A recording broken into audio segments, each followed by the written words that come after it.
প্রয়াত কথা সাহিত্যিক শহীদুল জহিরের উপন্যাস জীবন এবং রাজনৈতিক বাস্তবতার প্রথম মঞ্চায়ন হলো জাতীয় নাট্যশালায়। তবে মুক্তিযুদ্ধের ইতিহাস বিকৃত হয়েছে দাবি করে নাটকটি বন্ধের পক্ষে নাট্যজন রামেন্দ্র মজুমদার এবং আতাউর রহমান।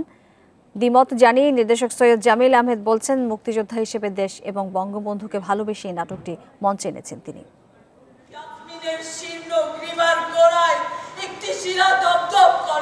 পুরনো ঢাকায় মুক্তিযুদ্ধ ও এর অভিঘাত নিয়ে শক্তিমান কথাসাহিত্যিক শহীদুল জহিরের উপন্যাস জীবন ও রাজনৈতিক বাস্তবতা। সৈয়দ জামিল আহমেদের নির্দেশনায় এর নাট্যরূপ মঞ্চে এনেছে স্পর্ধা।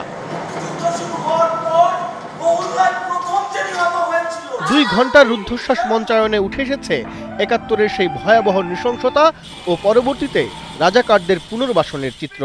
থিয়েটার হিসাবে তো একেবারে অনবদ্য সব মুহূর্ত ছিল, খুবই শক্তিশালী কাজ। এর মধ্যে পুরোটাই নতুনত্ব আছে, এক কথায় অসাধারণ। উপন্যাসকে আমরা আরো নতুনভাবে থিয়েটারে যে কিভাবে দেখাতে পারি সেই জিনিসটা এখানে কিন্তু দেখিয়েছে। তবে এর সঙ্গে দ্বিমত পোষণ করছেন অগ্রজ নাট্যজনেরা। নাটকটি বন্ধের পক্ষে মত দিয়েছেন তারা। আপত্তিকর, যেমন বলছে আমাদের নেতা তো আপনাদের ক্ষমা করে দিয়েছে।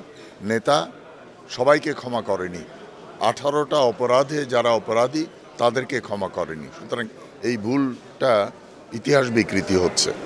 আমি মনে করি না যে এসব জিনিস করা উচিত। যে বিষয়বস্তুর নাটক সেটা এই সময় করার বিষয়ে আপনার মতামত? উচিত নয়, পছন্দ হয়নি, we will object to that, ওটাকে আমরা পছন্দ করি।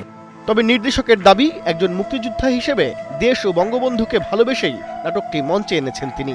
আমাদের কতজন মানুষের জামাত বক্তৃতা দিলে বুকে টান লাগে, তখন কেন বলেন না বিতর্কিত? তখন কেন বলেন না যে এটা অবজেকশনেবল? আমার বড় ভাইরা তখন গিয়ে বলেন না কেন যে তোমরা যা করছো এখানে বক্তৃতা ভাষণ দিচ্ছ এইটাও অবজেকশনেবল, তুমি এটা করতে পারো না? আমি এটা নাটক করেছি কারণ আমি বাংলাদেশকে ভালোবাসি, আমি শেখ মুজিবকে ভালোবাসি, এবং আমি এই নাটকটা পড়ে মনে হয়েছে যে ৭১ সালে এই রাজাকাররা যা করেছে এবং পাকিস্তানিরা যা করেছে এইটা আমাদের প্রজন্মকে খুব ভালো করে জানিয়ে দেবে যে আমাদের দাগটা ক্ষতটা কোথায়, যেন এই শত্রুরা এই কাক ফিরে না আসে। কাক ফিরে আসছে কিন্তু। জাতীয় নাট্যশালায় 20 মার্চ পর্যন্ত জীবন ও রাজনৈতিক বাস্তবতার মঞ্চায়ন হওয়ার কথা আরও 10 বার। এর নির্মাণে সহায়তা দিয়েছে সংস্কৃতি মন্ত্রণালয় ও শিল্পকলা academy. Taimur Salahuddin, independent news, Dhaka.